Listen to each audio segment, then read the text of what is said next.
This segment brought to you by Kansas Farm Bureau, the voice of agriculture. To join today or more information, go to kfb.org or find us on Facebook and Twitter. We're back with Kyle and Darren as they discuss research showing farmers are the most trusted source of information for consumers about food product safety.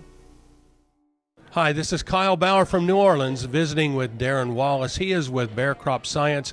Darren is in the communications division, and as we listen to people speak today, Darren, we find that the consumer believes the farmer as a credible source or one of the more credible sources. Would you run down some of those percentages of what they're thinking who are credible? Sure thing. Well, as a farm kid myself, I take great pride in the fact that people believe in farmers and that they have their best interests at mind. Based on some consumer research that we've seen, 30% of consumers in this survey feel very strongly about growers and that they provide the best source of information on their food. What that means to me, though, is that there's 70% of other consumers that either haven't formed an opinion or that there's an opportunity to really engage in the dialogue. But growers should feel really good that they are the most trusted voice ahead of doctors, nutritionists, certainly large companies and NGOs. But it still means there's work to do in telling the story of modern agriculture and what goes on the farm. So as a farmer, how do I continue to raise that 30% number to even higher levels and not let it deteriorate? Well, first of all, we know that growers have a lot going on. They've got a business to run, and they're certainly working actively every day.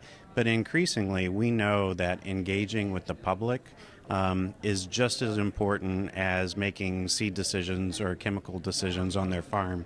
So what that means is they should engage in big and small ways, be that through social media. Certainly gives a lot of opportunity to reach people around the world and around the country. But they can also choose to engage in their own communities, be that in church settings, PTA, school settings, or if they're invited to speak on what they do.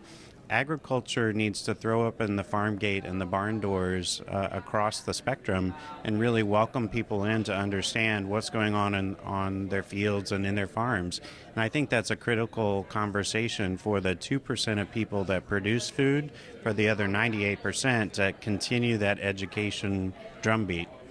So we need to be prepared with that time when someone at our local Rotary Club or in our church or at the school asks us that question about antibiotics in meat or genetically modified, and you go, oh my, can I really help myself with that? But you really do know the answer, and if you think about it just a bit, you can have that elevator speech, if you will, ready to help that consumer.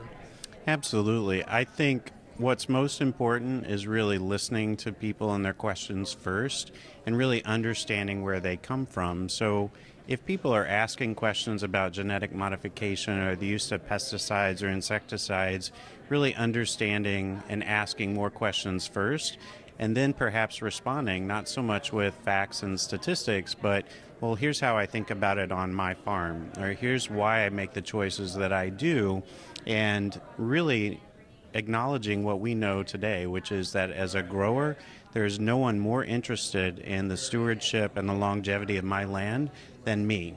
And they come with such an authenticity and such a pureness of spirit and heart that I'm positive that when growers engage, that they will be pleased with the new conversations that they have.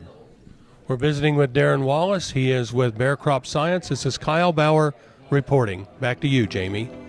Stay with us after the break for this week's Plain Talk with Kyle and Duane Toews.